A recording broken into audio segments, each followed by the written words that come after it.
I'm just looking in the camera saying, if you want to be an entrepreneur and you want to be your own boss and you want to make good money and you want to feel like you're doing something meaningful and you want to make a bit of a difference in the world, there is no stereotype. There is just you finding either a passion or a profession or a purpose, or learning to love business and figuring out your next challenge every day until you become successful. Hey guys, and welcome back to another episode of the Airbnb Nomads podcast. And on this week's Property Education Masterclass, we are truly bringing out the big dogs. On this episode, we've got the incredible Rob Moore. Now, what can I say about Rob? He is a multi-millionaire property investor. He is a serial entrepreneur. He is the best-selling author of nearly 19 books. He's also the host of one of the world's biggest podcasts, as well as being one of the UK's leading online influencers, and it just keeps growing. Honestly, what Rob's achieved is absolutely mind-blowing, and I know that a lot of you have been waiting for this episode where I do my very best to try and put Rob on the spot on a few controversial topics. So stay tuned. This is a fantastic and very interesting episode, so please stick around.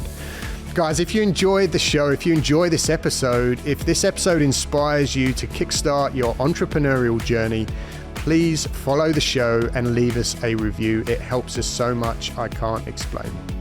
Also, if you've got any property related questions that you want a real detailed answer around, please drop those questions in the review. We'll pull them out and answer them on our midweek Airbnb Nomads Toolbox episode that comes out every Thursday. Until then, guys, get comfortable, grab a cup of tea. This is an incredible episode. Rob's story is truly mind-blowing. Here we go.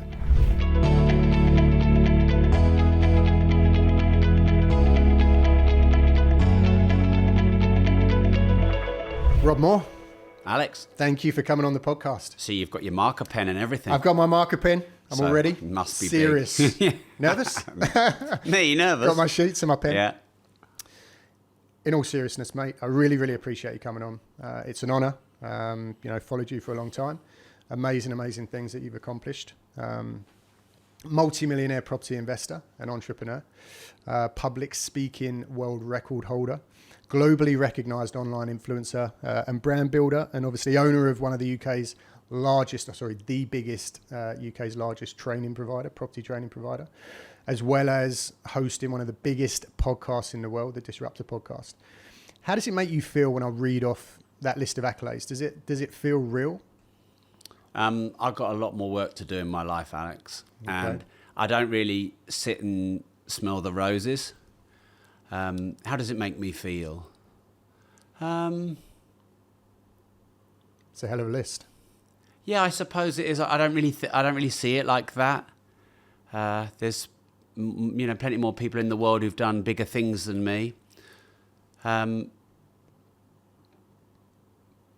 If every day I'm moving forward and making progress, and I've got enough variety without spreading myself too thin, and I'm making a difference to enough people, and I've got enough money filtering down to buy the cars. Yep. And the watches. We've all seen the cars. And fund the kids' education.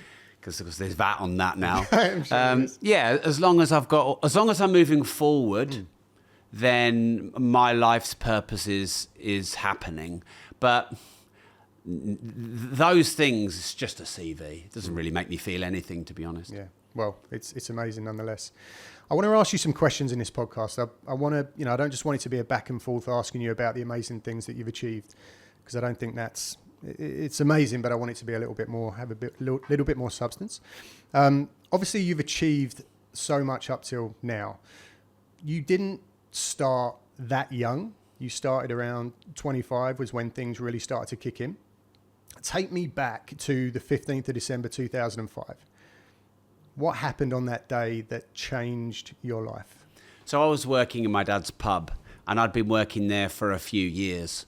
I went to uni not knowing what I wanted to do. I only went to uni because apparently smart people go to uni, and I didn't want to be perceived as dumb. I didn't know what I wanted to do, and I didn't really know why I was going. but I went because I didn't want people to say I was thick, which is a stupid reason to get yourself 50 grand in debt, which is what I got with, you know, the halls of residence and a few good nights out and the odd student loan. And before you know it, you're 50 grand in debt. I was a bit lost, didn't know what I was going to do. I was thinking about moving to Australia to do architecture there, which would have been a stupid decision because I didn't want to do architecture, but I was lost. And so Mum said, look, come and work for us for just a few months. I'm not sure about Dad. Something's going on. I don't think he's very well. And I said, oh, okay, fine. And I was working in the pub. I was earning 200 quid a week and I was spending 300 quid a week. And I was getting more into debt. And I didn't like the job. My mum and dad knew it and didn't really have the balls to kick me out.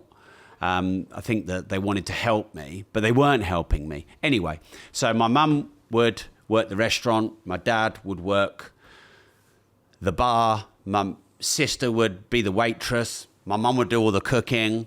My dad would carve the carvery because he had the best carvery pub in Peterborough, and I would sort of loiter around doing whatever was needed. And then about 1 o'clock, when the pub was at its busiest, it was full, maybe 80 customers Dad could squeeze in. My dad had this massive nervous breakdown. He stopped carving the meats. He started squealing and shouting and screaming and spitting, and his eyes sort of were rolling. And it's a bit like in the films where someone gets possessed by a ghost. When there's some kind of exorcism. It looked like he was possessed. And it looked like he was sort of having like a mini fit.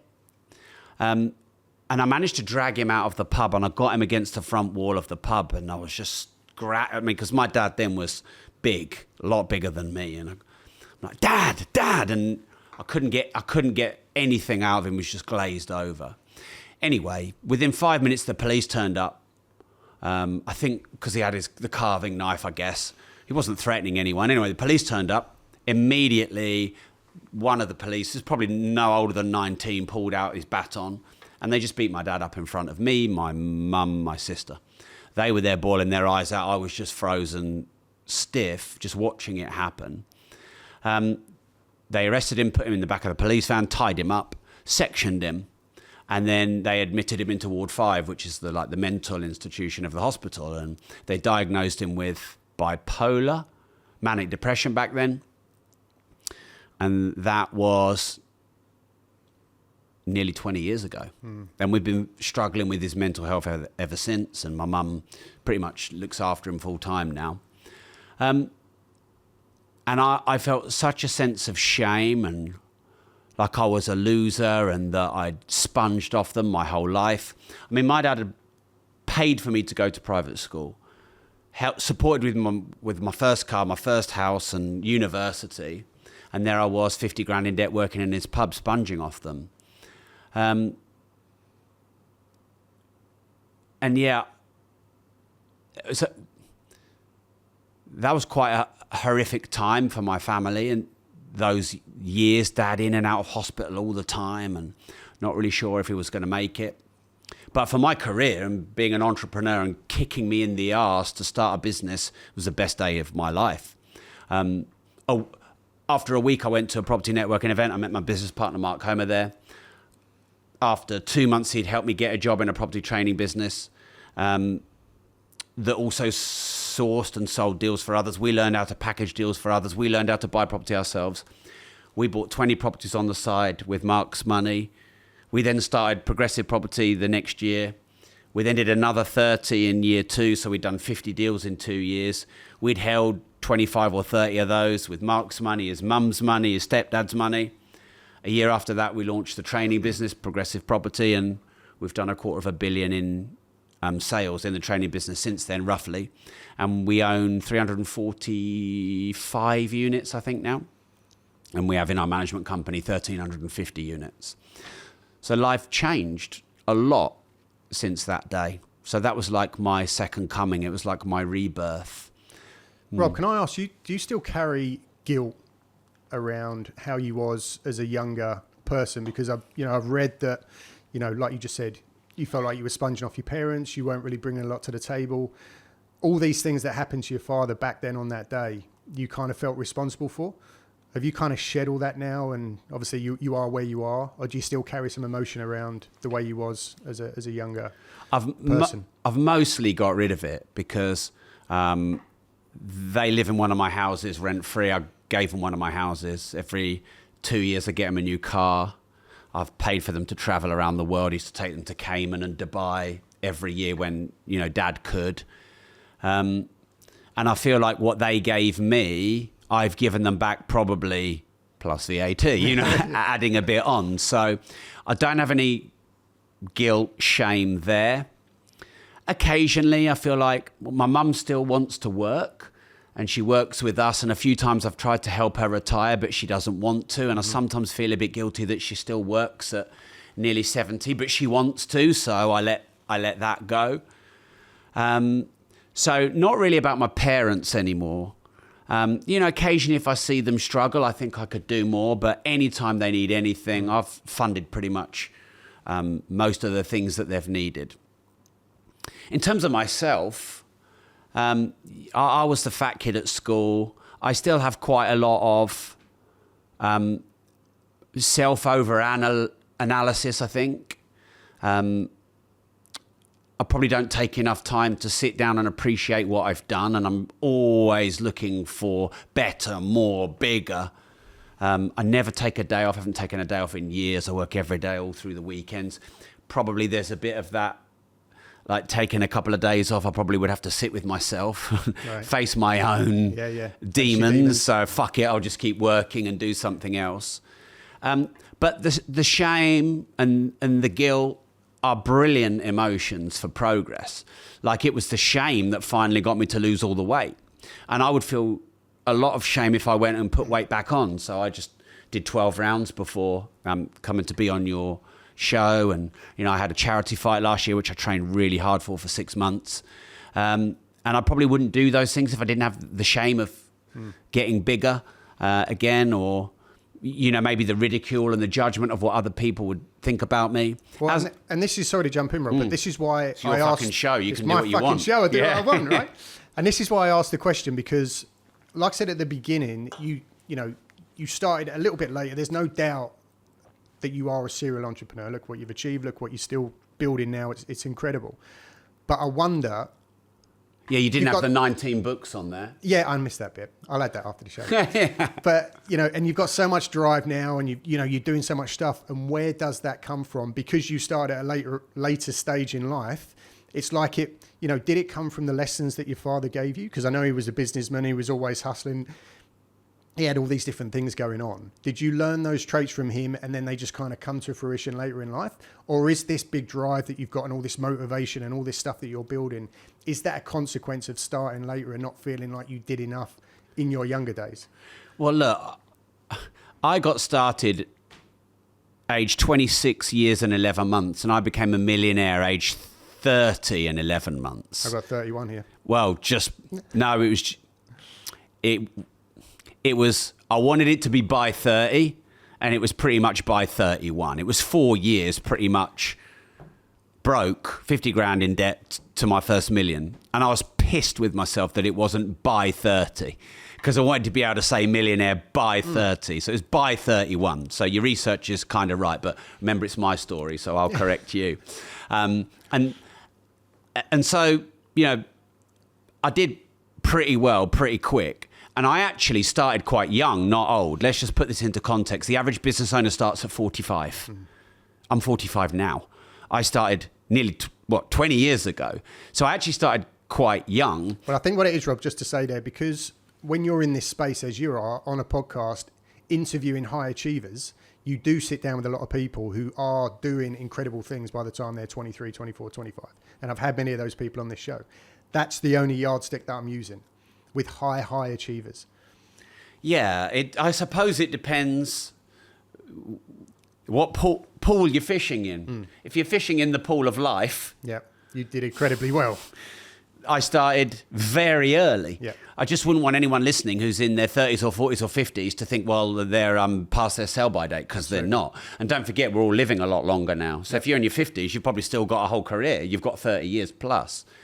But my dad raised me to be entrepreneurial because he was entrepreneurial, and he never really told me what to do. He just took me everywhere and showed me what to do, which I think is the best way to learn. Yeah. And I just wanted to be like Dad.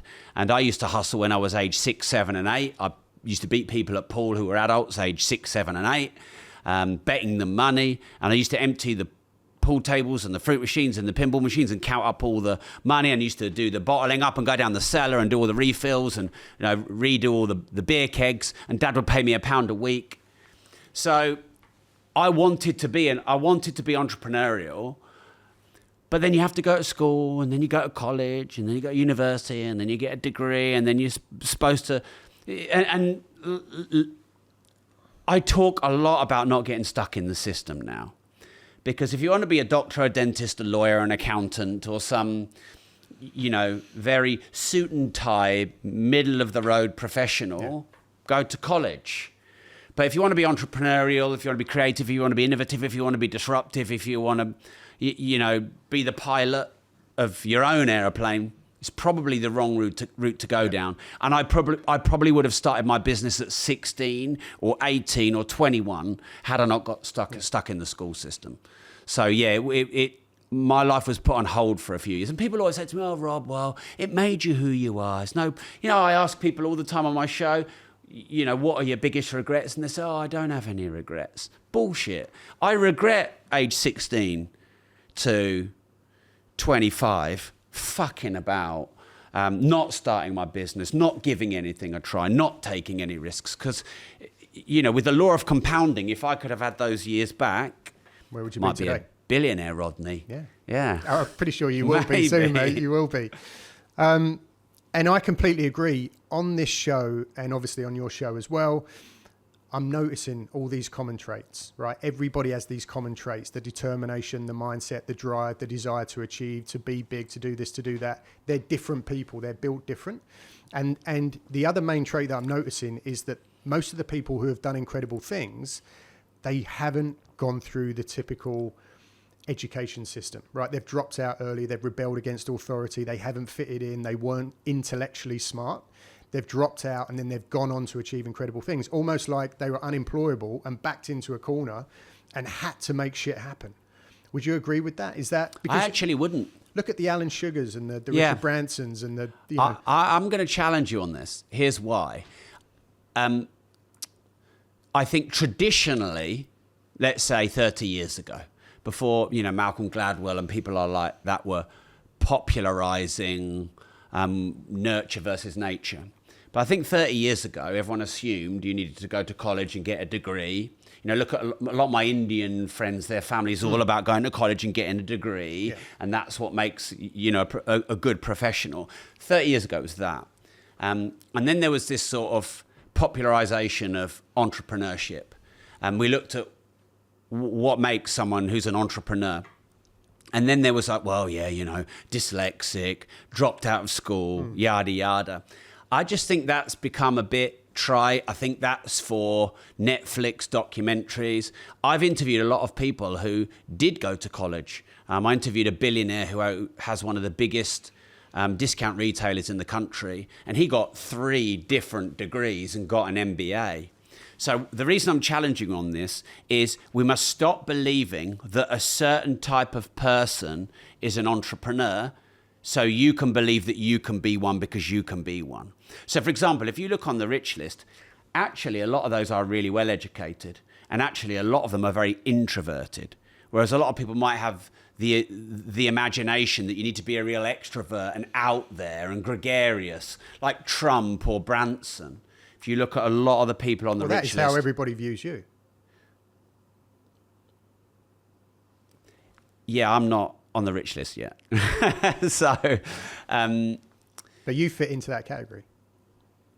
You're different, right? You know that. Compared to what? It's different. People can tell you're different the way that you talk, the way that you... When somebody walks in a room, you can feel it, right? I'm not trying to blow up your ego, but certain people have those certain qualities and characteristics. You walk into a room and you can feel the presence. Not everybody has that, and I don't think that can be learned. I think you've either got it or you don't. Okay, so you're talking about presence, energy, charisma, etc. But, if you look at the co-founders of Google, they're quite introverted. They're all socially awkward. Yeah. And you don't need to be, charismatic to be successful. You need to find the right business model for you. You wouldn't want a charismatic coder. You'd want a bit of a geeky, techie coder. So I'm not disagreeing with you that there are certain types of people who maybe dropped out of college, who are maybe rebellious, who are maybe disruptive, who don't like authority. I mean, that sort of stubbornness and hyper self-belief and rebelliousness, that definitely is a trait of a certain type of entrepreneur, but it's not a trait of every type of entrepreneur. There are introverts, extroverts, and ambiverts, and there are techie geek coders, and there are out there gregarious, charming people like Richard Branson. There are all types of people. I'm just looking in the camera saying, if you want to be an entrepreneur and you want to be your own boss, and you want to make good money, and you want to feel like you're doing something meaningful, and you want to make a bit of a difference in the world, there is no stereotype. There is just you finding either a passion or a profession or a purpose, or learning to love business and figuring out your next challenge every day until you become successful. And then when you become successful, every new level reveals a new devil, and then it's just levels of success. I think that you're different because of this. What, your highlighter pen? No, that's over there now. Yeah, but you've highlighted this bit. No, we've done that bit. Yeah. I think that you're the reverse of most people, right? I think that if you walk into a room like you do here, or like you do on other events where there's thousands of people in the crowd, you will be more confident and come into your own and entertain and put on the most incredible presentation in that high pressure, high stressful, scary as fucking shit situation. But if me and you after here went for a drink, I feel like you'd be a little bit off your game and wouldn't quite necessarily know how to act. Is that a question or a statement? It's both. Do you agree with that? That's why I think you're different. And they're the characteristics that I come back to. I don't know if you can learn those. So, I mean, public speaking, and I've done 1,300 speeches, broke the world record 3 times for the longest public speeches. My last speech, I was paid £32,000 to do the speech. That wasn't born in me. I didn't pop out on my mum and, do a public speech just like Tiger Woods didn't pop out and hit a 300-yard drive. And actually, until age 27, the few presentations I did were chronically bad because I didn't know what I didn't know. So my ability to speak on stage and inspire and move and entertain an audience was a learned skill. I'm a bit of a paradox because in some ways in the right environment with the right people, I can be quite engaging and charismatic in social situations. But with a lot of different types of people, I can be quite socially awkward and backward. So I suppose I'm a bit of a paradox. So you're aware of that? Yeah. And I'm completely okay with that. Like, I'm not for everyone and everyone isn't for me. And I can do my magic on the stage. And, the one thing I've done for 18 years is treated people very well on and off the stage. Always take time to speak to people. I get stopped in the street all the time, signing books, always get chased down the street, down the road for questions. And, I always give people my time and often make myself late. And I think that's what I should do in my position. But, you can't be on all the time. You can't be engaging with people all the time. People say to me, Rob, how do you have so much energy all the time? You're always on. You've got energy 16 hours a day. Every time I see you, you're smashing out content. You've got so much energy. Not when I go home. It's like Punch and Judy. You take the strings off and they just flop. I'm a human. I need rest. I'm a human. I have doubts. I'm a human. sometimes go inward and, am I doing the right thing? Am I as good as I could be? Am I focused enough? Am I doing this as well as I could be? Am I really good at this? I have the same doubts and challenges in my mind that everyone else does, I think. If you love to travel like me and you understand the power in escaping the money for time exchange trap, but you just don't know how to do it, then building an Airbnb consultancy business could be exactly what you have been looking for. Right now in the UK, there is a completely untapped opportunity through helping struggling Airbnb hosts by turning around their underperforming properties and generating you huge commission payments in the process.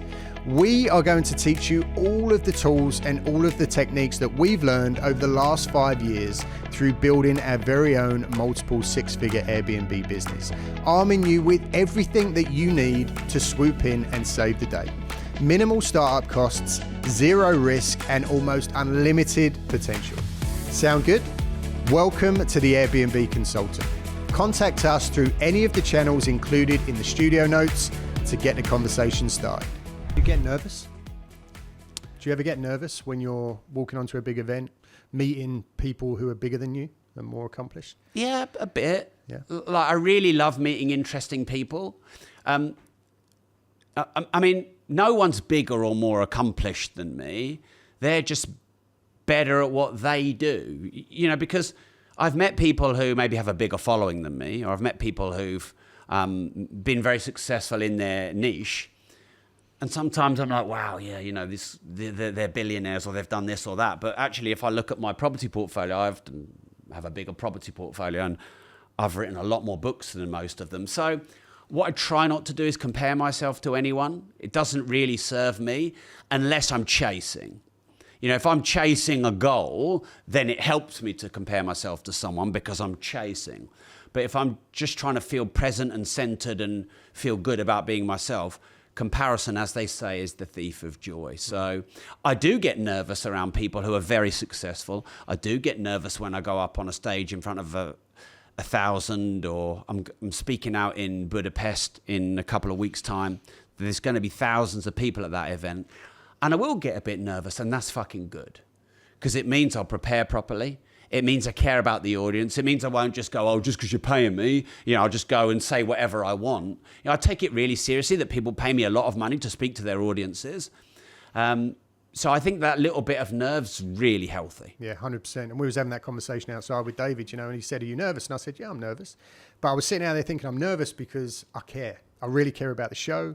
I really care about doing this episode justice, and I know where it can take us. So yeah, nerves is a good thing. It means that you care. Completely agree. Tell me, what was your darkest moment when you was over £50,000 in consumer debt? Obviously, now you've got the cars, you've got the houses, you know, you're flying. But back then, not that long ago, you was completely broke and in a really bad position. And a lot of people are in that position now today, looking at you for inspiration. What was your darkest moment when you was in that place? Well, my darkest moment by far was when my dad had his nervous breakdown. And that week to 10 days afterwards, hating myself and my life, and knowing that every time I even went just to buy basic food items, you know, I would pray that the card would go through, and then I would ask for £5 cash back to see if I could squeeze an extra fiver, which would probably take me over, not just my overdraft, but my overdraft limit.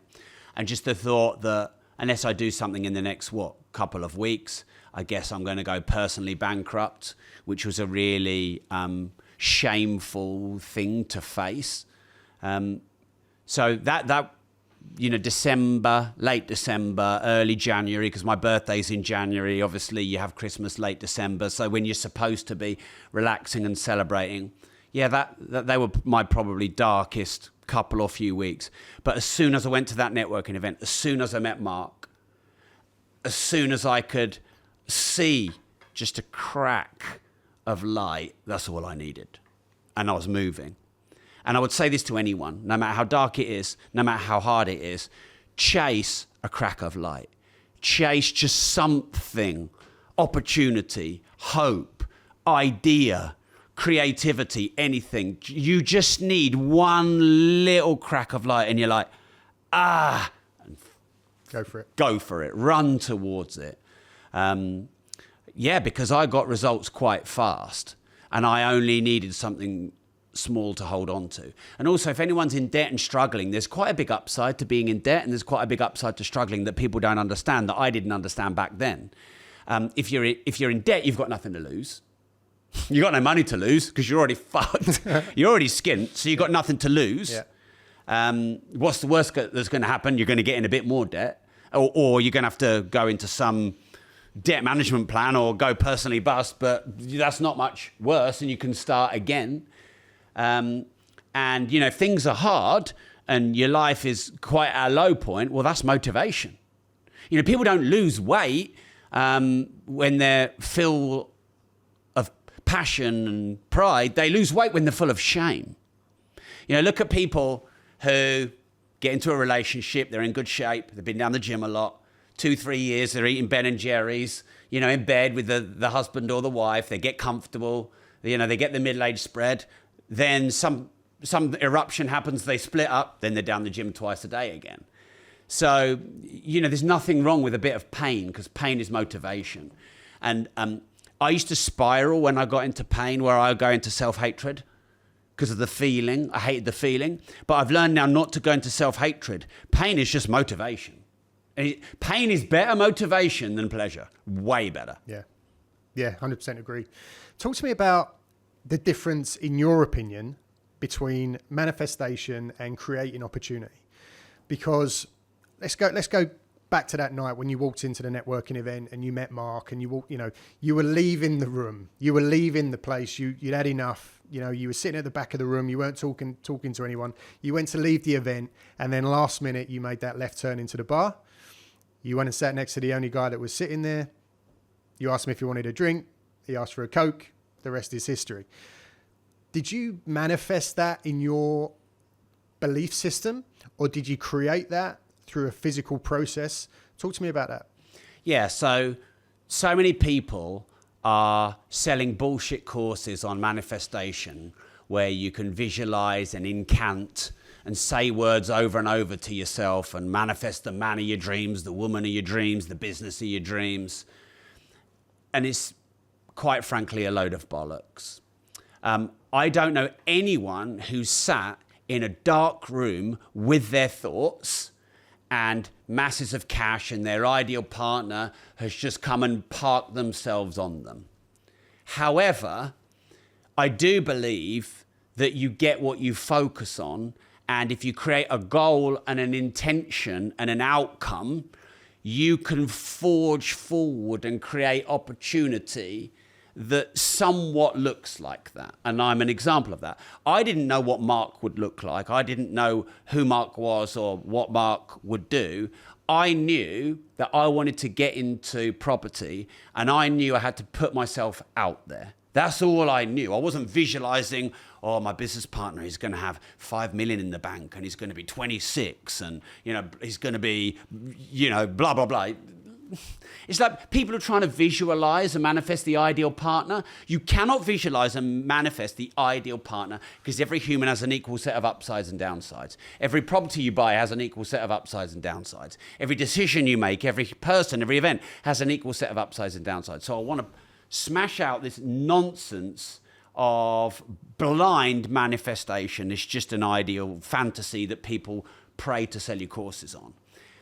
However, I set an intention to go and get into property, even though I had no knowledge and experience. So I was focused enough to know what direction I wanted to go, but I also didn't know what my outcome looked like. Now, when I went to this event, I went in blind faith because someone had told me to go. And what he said was, print out some business cards and speak to everyone. And I know what you're like, Rob. Don't just watch the talk and leave. Go and speak to everyone. And then he said, and once you've spoken to everyone, actually follow up, because no one does that. So I went to this networking event. I watched the speaker. I had a bit of envy about him because he was rich and successful, and I thought he was a bit of a twat and a bit arrogant. And then I was going to leave, and I went in the bar, and I went round and I spoke to every single person and I gave them a business card, and then I spoke to Mark right at the end. But in that moment when I spoke to Mark, it wasn't like, the Old Spice music comes on, the lights go down, da, da, da, da, It was like I followed up with him the next day. I followed up with him again. I went to see him in his office, but I followed up with everyone else as well. So that wasn't manifestation. That was hard work. That was, I'm going in this direction and then I'm making shit happen. By the way, if anyone can sit in a dark room and visualize millions and the ideal partner, I'd love to see it. I'd love to see it.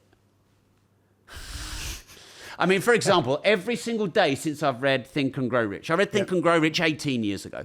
Every single day when he talked about doing the incantations over in your mind, I close my eyes every single night. Wealth, success, health, strength, happiness, confidence, non-judgment, abundance, love, and gratitude. I say those over and over in my mind every night before I go to sleep. And mostly they're good. But occasionally I've got something wrong with my body. Occasionally I'm not feeling abundant because people are pissing me the fuck off, like the government and all the taxes and whatever. And in that moment when Labour come in and try and rage you for more tax, I'm not feeling abundant. So I do these incantations every night, but occasionally shit happens. So that's my take. Yeah, you make your own luck. It's hard work combined with, you need a blueprint, you need a map, you need to know where you're going, but you've got to put in the work. And with the right mindset, you put those things together and good things will happen, I believe that. You've also got to know what to chase and what to not chase. Yeah. And over time, as you get better, you'll learn that. Because you go from no opportunity, because you can't see it, to too much opportunity, because now you're starting to attract it. Yeah. And too much opportunity is marginally better than no opportunity, because too much opportunity is overwhelm. So you've got to know what horses to back. You've got to know what roads to go down. You've got to know what opportunities to chase and open up. And I do believe there is a balance between making something happen and accepting when things don't go your way. So I used to religiously chase things. Any rejection, chase it. Any rejection, chase it. Any rejection, chase it. Any rejection, chase it. Now, I'll chase to a point, and then I'm like, I'm not chasing anymore. So if this is not meant to be, this is not meant to be, and I'll let it go with the belief that something bigger is waiting for me. Rob, you are idolized by a huge amount of your followers, and you're seen as this financial guru, right? You've got the books, you've got the talk, and I agree with a lot of it.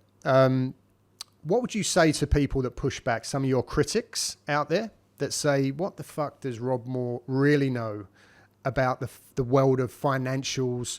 He doesn't have any formal education, any formal training in this. This is all just things that are in his mind.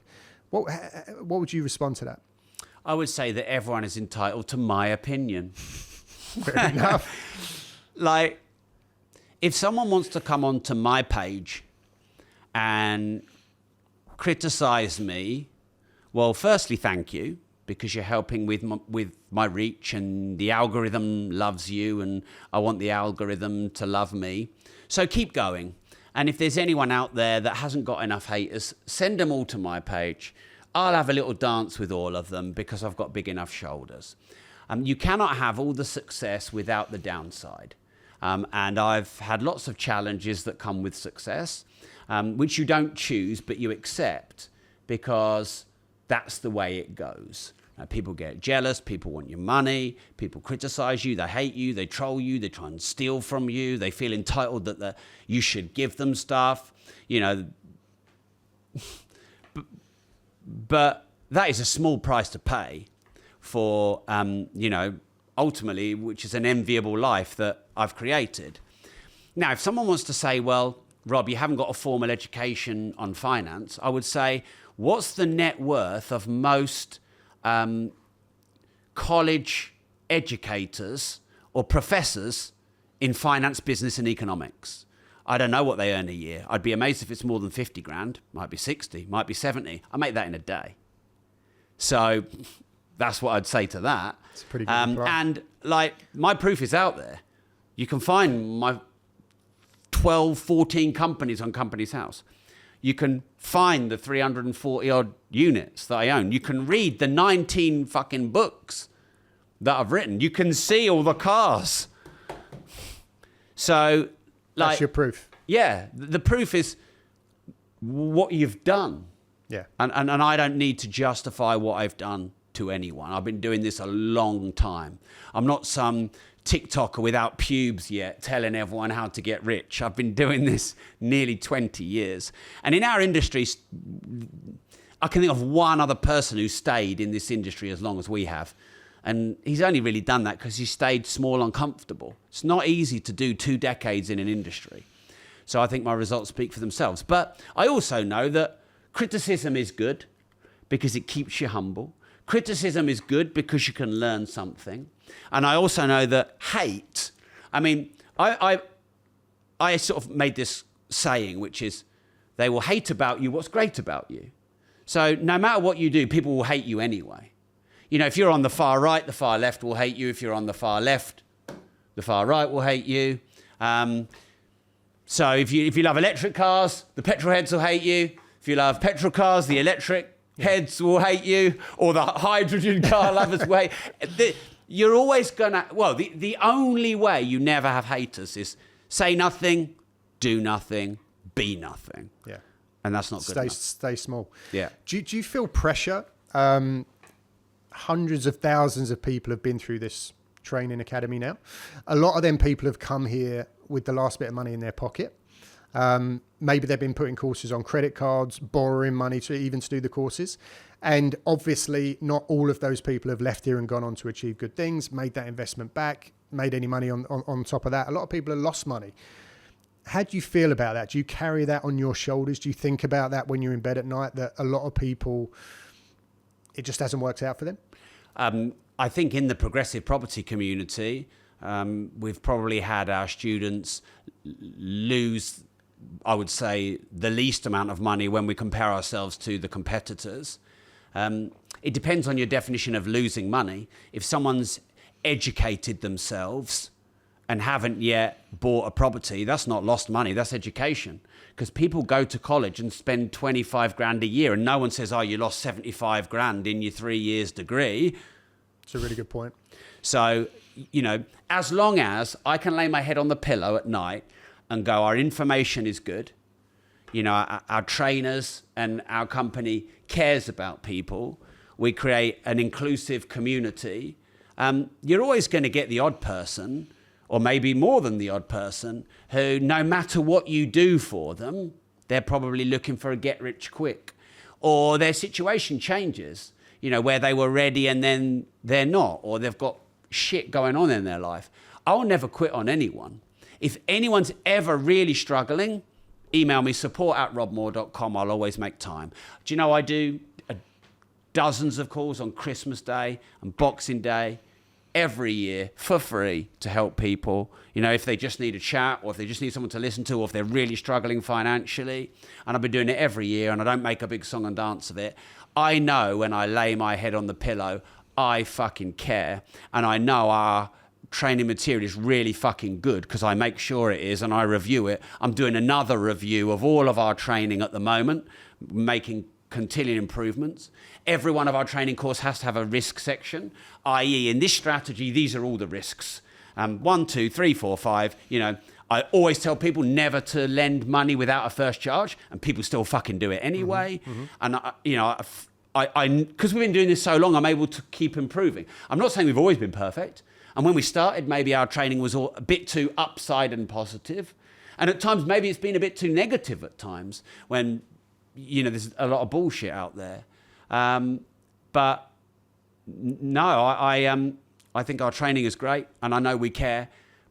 But even like, how many shots does Haaland score for Man City? 25?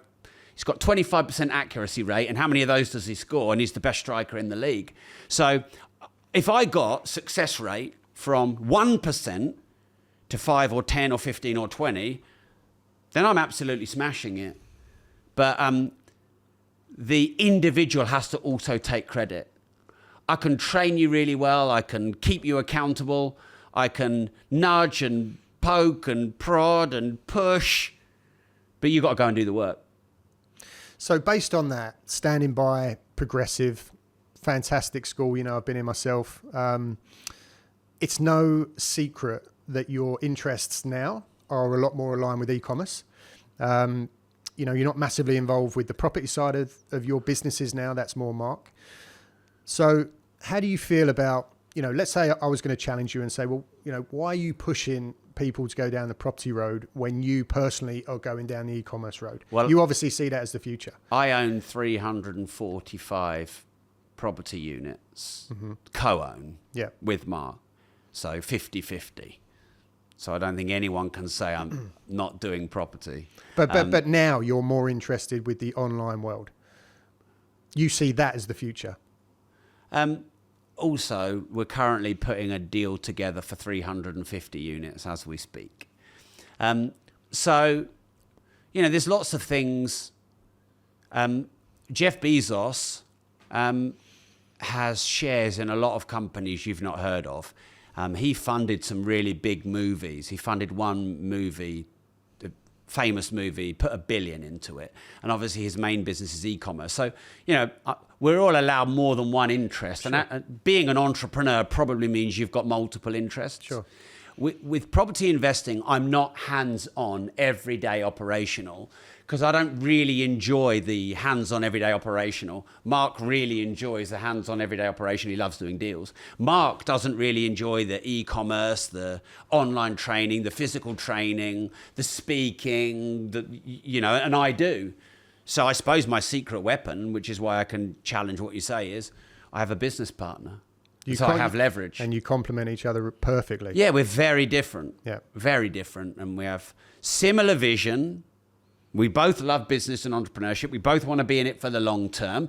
So you need some commonalities in the big picture, but then in the day-to-day, you want variety. Why did I get into training, education, podcasts, YouTube, content, information, e-commerce?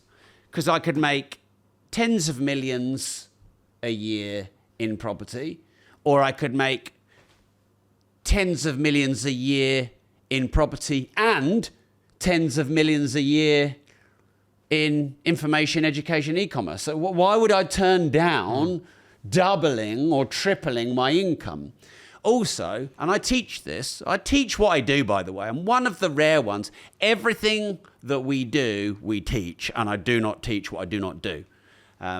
But, I teach people a great business model is to get into information to build the cash flow and put that cash flow into property. Parking property. And, the training business has funded hundreds of our property units. And then through lockdown, and when the training business, they made it illegal for us to run our training business, and it's been going through some challenges, we've got this massive portfolio that's paying us. So if Mark and I wanted or needed to, we wouldn't need to draw money from the training business because we've got it in the property portfolio. And I teach this. I teach people to build multiple streams of income.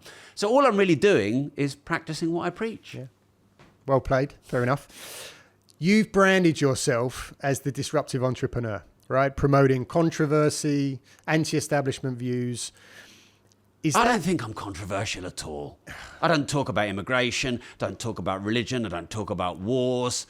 I don't think I'm anywhere near as controversial as people all right, think. well, you're kind of... A little bit disruptive. Yeah, disruptive. I'd put you in there with the Katie Hopkins, these kind of things. Yeah, you're a good friends with her, right? You just Just because I know and have become friends with someone does not mean I'm in the same bracket. I mean, Katie's said some extreme things. I've not gone anywhere near as extreme as her. But the question is that who you really are? Or is it just a really good market employee? Like who you are. You're seen as a disruptive figure, a controversial figure, whether you kind of push that or not.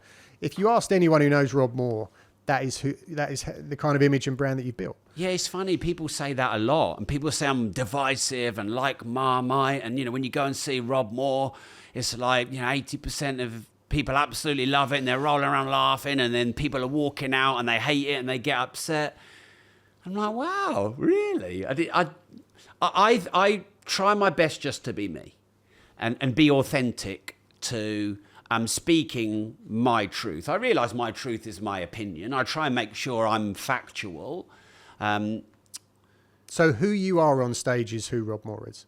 I would say I'm one of the most... I have probably the greatest... All right, I shouldn't compare myself to anyone anyway. Fuck it.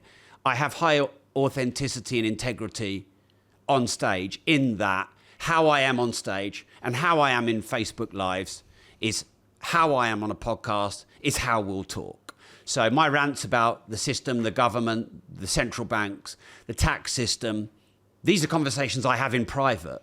And actually, a lot of really rich people I know are like, Rob, you should probably just keep these conversations in private. And I go rant about them on social media because, like, I don't think it's controversial to say how much tax we're paying. People don't know how much tax they're paying. Don't think it's controversial at all to actually state it and say that it's a bit of a con, that half of what you earn is tax, then 20% plus of what you spend is tax, then 20% plus of what you own is tax, and then 40% of what you have when you die is tax. And people are, oh, Rob, be careful, you're going to get cancelled. That's controversial. No, it's fucking not controversial at all. It's just an outrageous, unfair system. Are you worried that you're getting big enough to be cancelled? I'm more worried about what happens if I don't speak out. If I don't speak out, and other people like me don't speak out, then I'm more worried than if I do speak out and I get a few social media platforms shut down. Because right now there are rules in the police which say if you're a public nuisance, you can be arrested and jailed. And look at these people now jailed for just sharing opinion on social media. Now, extreme opinion. And I wouldn't say some of the things that people had said because I think that they're racist and racially fueled. But they're also humans. And I don't think anyone should get jailed for opinion, even if that opinion is extreme. And if now people are being jailed in this country for opinion, if everyone now shuts up, when do they stop pushing that line? Yeah. That's more scary than not speaking out. Well, being controversial leads quite nicely into my next question around Andrew Tate. It's no secret again, I think at least, that you're a fan of Andrew's. I know that you was going to try and get involved with his mastermind just before he got cancelled and got shut down. Very controversial figure. Where are your views when it comes to Andrew? Do you align with the things he says and the way he feels and the opinions that he shares? So I know Andrew quite well, and I don't have the same narrative or view of women that he does. I would say I'm much softer and probably more inclusive. I have similar views on self-responsibility and full ownership of everything that you do in your life, and owning every decision and action, whether it's your fault or not your fault, because I think that's the best way to live. I have a similar view on leveraging pain and shame. You can either be consumed by it and become weak and broken, or if you look at very strong men, they are built on pain and shame. So I think he's been one of the best educators on building strength through pain and shame of our generation, actually. I think he's fantastic in that message. And I think he's probably the best marketer of our generation as well. Do you respect him? For what? As a person? I mean, every person I know has strengths and weaknesses.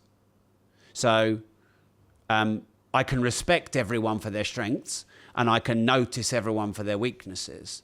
So for me, respect is a strange...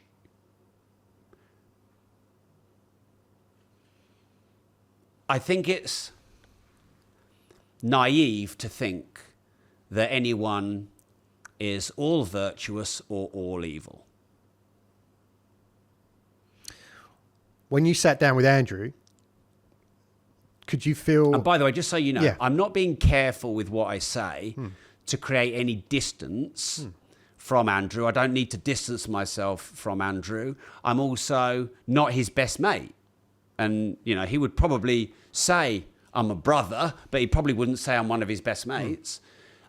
I just want to be accurate with what I say, because one thing we really lack in the world right now is accuracy of what is said. We've got the far right and the far left, or the left calling everyone that's right of centre the far right, and vice versa. And it's creating division. It's probably going to create a revolution. Empires fall when you've got the right and the left at the extremes. So when I'm asked things like this, I endeavour to be accurate. There are things I have done in my life which, if I could change, I would do them better. And there are things I have done in my life which are virtuous and kind. I can be kind and I can be cruel. If you come into my house with a knife, I'm going to be fucking cruel. And if you push me enough, I'm probably going to kill you.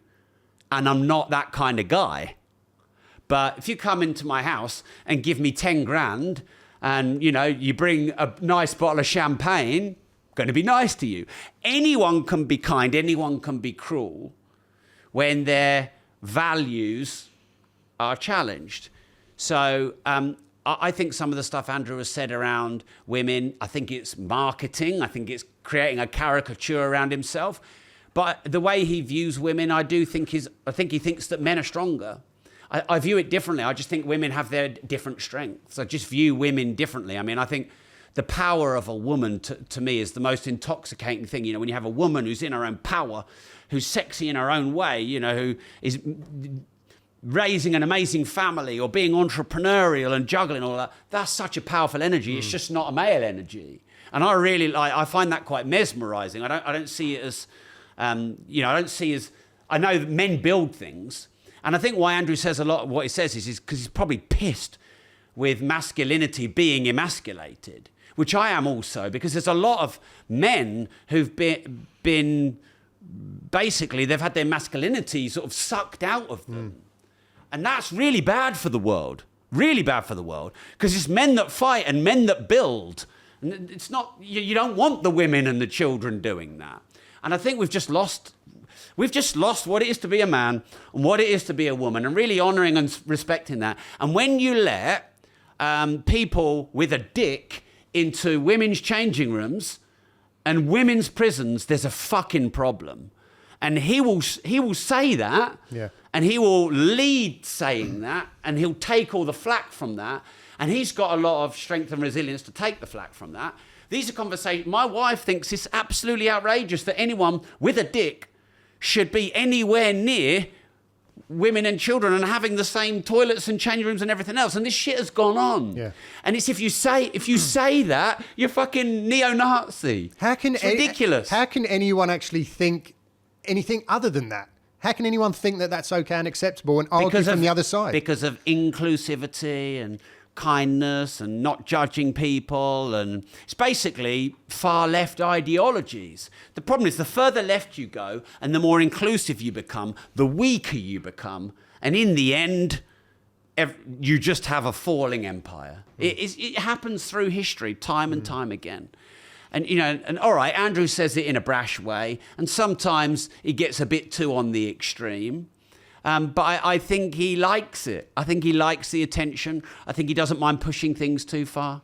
Yeah. How has he become like that? Because I've seen clips of him when he was younger, and he was like this nerdy nobody. How do you go from that to where he is today? Because, and let me ask you this without talking about Andrew Tate too much, but when you sat down and interviewed him on your podcast, did you feel... He's one of the few people, for example, that I've seen challenge and beat and jump all over Piers Morgan, for example. He's so quick and he's so fast and he's so educated and obviously intellectual. I just jumping in on there before you answer. I just want to say this. I think the way Andrew challenges Piers Morgan is poetry. I fucking love it. I don't hate Piers Morgan. And he's got a place in the world. Yeah, I like Piers. But... he doesn't let people talk enough, and he comes with his preconceived ideas, and he doesn't give them enough airtime, and at times they're just talking over each other, and he needs to give his guests more airtime. And so it becomes too much the Piers Morgan show, and Andrew fucking puts him in his place. But makes him look like a twat every time. I'm sorry, he does. Did he do that to you on the podcast? No, I gave Andrew so much airtime. I didn't talk over Andrew. Andrew didn't talk over me. And I think my interviews with him are way better than the ones with Piers. And well, he does too. Andrew's said it to me, and all of Andrew's followers and fans said it to me, when they watch my shows. But of course, people love the scrapping. And, Piers and Andrew are formidable at scrapping. Yeah. So you weren't intimidated when you went there? Was you intimidated when you went to because you went to Romania, right? For that. Yeah, so for that video. Andrew's been on my show twice, and there's other things that I've done with him. No, not intimidated. He's not. I think if he respects you, he's not intimidating at all. No, and also I think innocent until proven guilty. And is he going to be able to have a fair trial? Has he had a fair trial? And by the way, it's not just him. Russell Brand. Yeah. There's a lot of people. Kevin Spacey. These people have all been on trial by social media. By the way, some of them might be guilty, some of them might be innocent. But we rely on a fair judicial system to make the decision. And social media thinks it's the judicial system. And everyone's opinion thinks, like for me, the whole thing about Johnny Depp and Amber Heard and that all being so public and everyone having an opinion was just a joke. It's like it should be proper judicial system, fair, unbiased, but we're not really in those times anymore. That's got to be a scary thing for you, is it not? In the public eye, big profile, lots of people looking at you every day, listening to what you say. I would love to be in your position. I'd love to get, ahead 10% of where you are today. But I think I'd also have some nerves around if I get too big, because when you get to the position that you're in, with the influence that you have, are you not worried that someone could come along and just make up something to get money, to get back at you? And because of what you're saying, that the things that we're seeing today, it can be believed overnight. So some of those things have already happened. Yeah. And we've so far dealt with them okay. But, Donald Trump almost lost his life for standing up for what he believes. So I know that I'm not at that level, I don't think. Let's see. I think really it all depends on your purpose and your mission. And probably the thing I would be the most worried about are my family's safety and security. And, we've taken a lot of measures. But for myself, I'm going to die anyway one day. And probably a lot of big famous people have said, whatever they're going to get me for, I've already said and done years ago. And it's either going to come out or it's not. And they're going to twist whatever they want to twist. Probably the same with me. So I can't go living in fear. Now, it's also important to have accountability, because I should not be able to go and incite violence and start riots and wars. There should be laws to stop me doing that. So, I want to be mindful that I need to speak my truth. My truth is that the financial system is not geared fairly for any average person to be able to live well. And I want to change that, and that's my life's mission. And if you look at a lot of people who've been important in the world, they have either died for their mission or they've had great sacrifice and pain for their mission.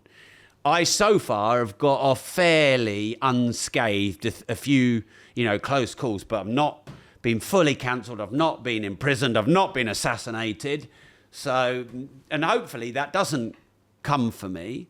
And maybe I'll navigate my way through and find a way of articulating it that keeps me... Robert Kiyosaki, he's quite rebellious and disruptive and a bit grumpy, but he's found a way to build a really big brand, and he's just stayed on the right side. And I hope he feels like he hasn't sold himself out. I cannot sell myself out, which means I have to speak my truth. And so if I can find a way to navigate, to change the world and avoid getting shot or imprisoned, that's what I'll do. Rob, talk to me about the Rob Moore Foundation. Tell me what it is, why you're doing it, and what's your reasons behind it, what you're trying to achieve with that. So the Rob Moore Foundation is to help young and underprivileged people start meaningful businesses that change the world. And so because I'm an entrepreneur, and being an entrepreneur has really helped me in all areas of my life, I feel like I've got purpose. I feel valuable. It's been good for my self-worth. I've obviously made a lot of money. I've been able to really give back, whether it's through, I don't know, we've probably given away 7 figures, through the charity and our endeavors. And then also, you know, my online school, rob.team, all the information I give away for free, all the books I've written. So I believe that everyone should have equal opportunity to live a rich life, leveraging the infinite riches and resources this planet has. But our riches and resources are distributed unfairly. You know, in a lot of the developing worlds, they have the best resources and they're just taken by a few powerful, nefarious people. And so what I want to do is give people access to information and education to help them believe in themselves, start a business or find a way to build a very good career, and, you know, distribute, not through taxes, but distribute the wealth a bit more fairly. Do you ever wake up in the morning and feel like a fake, like an imposter? Never. No. How can you be an imposter of who you are? I'm not an imposter of me. I am me. And one of my mentors said that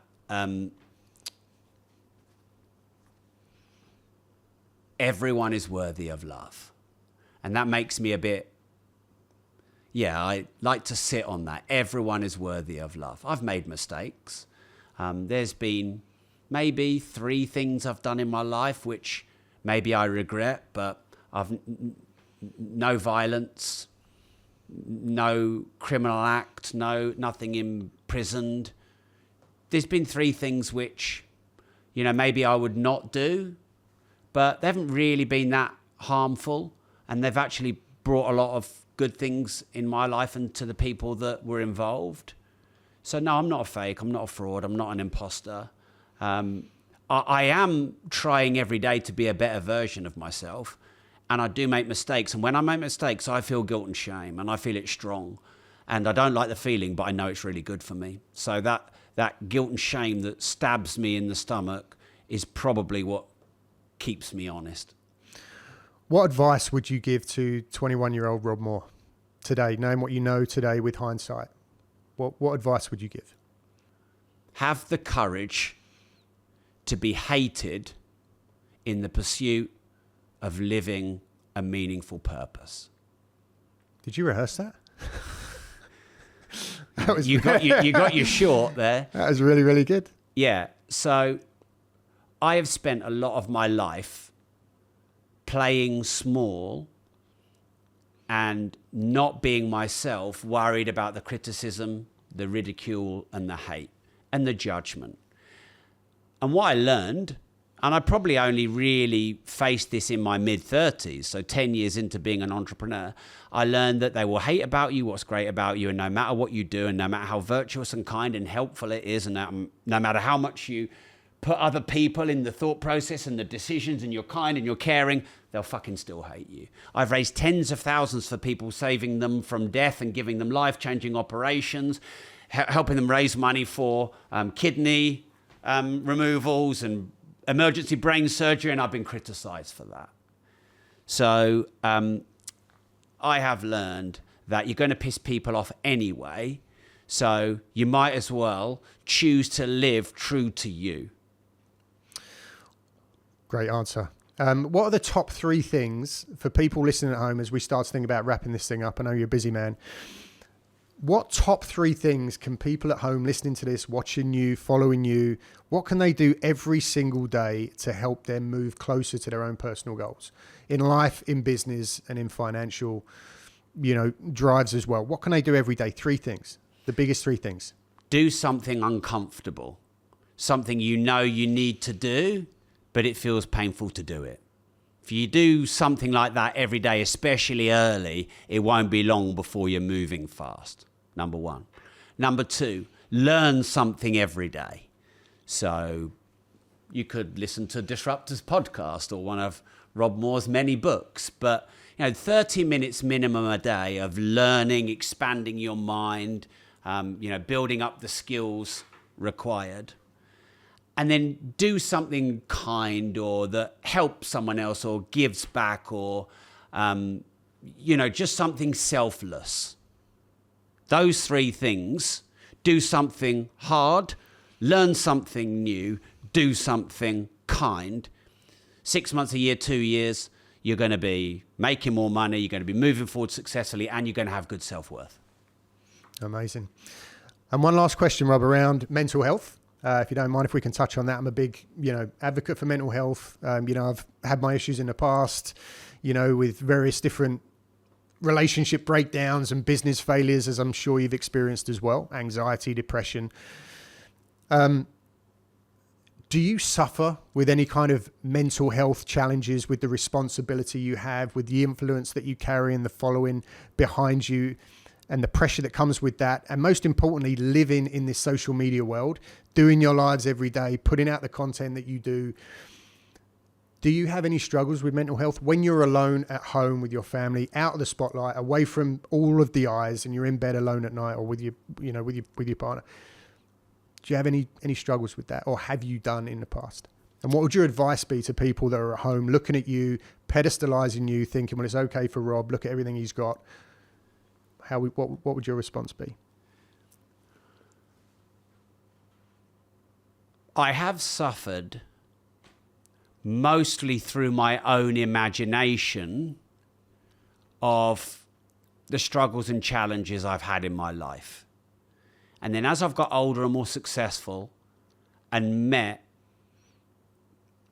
thousands of multi-millionaires and billionaires and entrepreneurs and people in all walks of life, I realize we all have our own problems. And actually, there's probably no one else's problems I'd swap for my own. I'd probably keep mine. So if I'm honest, I have suffered with loneliness, and by the way, 2016, probably one of my best years ever. I felt the most alone, like surrounded by everyone, but I felt the most alone. But most of it was in my own head, imagining a future that never actually happened, because that's usually what pain is.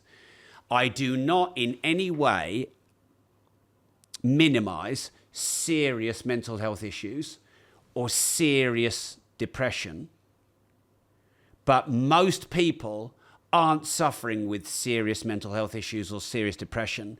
You're just imagining that your life will be worse than it actually is, and you're forgetting to be present and grateful for your life right now. Do you know every day when you wake up, 150,000 people just died? 150,000 people die every fucking day. You woke up today, I woke up today, and we weren't one of those 150,000 people. That immediately just makes me feel great. It's already a good day if you wake up. It's already a great day. And anytime I think about a perceived problem, most problems are usually about what you think other people think about you. If you gave no regard for what people thought about you, you'd probably live more free, and you probably wouldn't create all these future imagined worries. So living present, being grateful, and at any time comparing yourself to how bad things could have been. You could have been imprisoned for a social media post. You weren't. You could have crashed your car and everyone in the car died except you, and it was your fault on the way here, but you didn't. And I'm not saying I don't feel pain. I feel pain and shame, probably just the same as anyone else. We all think we feel it worse, just the same. But when I'm going to those places, the first thing I do is go, is this feeling useful? Because sometimes pain and shame is really fucking useful, because you leverage it and you actually get better results. A lot of the time it's not, it's just your body remembering it from the past and imagining it. And then I'll just go, your life could be a lot worse, and I'll try and tune into that. And so it really helps with having good mental health. Well, look, Rob, I really, really appreciate you coming on the show. Pleasure. It was an absolute honor to spend an hour with you. You've definitely got a presence. I'll give you that. It's incredible what you've achieved, and we'll continue following your journey and see what else comes next. Thank you very much. I really appreciate you coming on the show. Thanks for everybody for listening and watching at home. Until next week, see you on another episode of the Airbnb Nomads podcast. Take care. See you then. Thanks, Rob.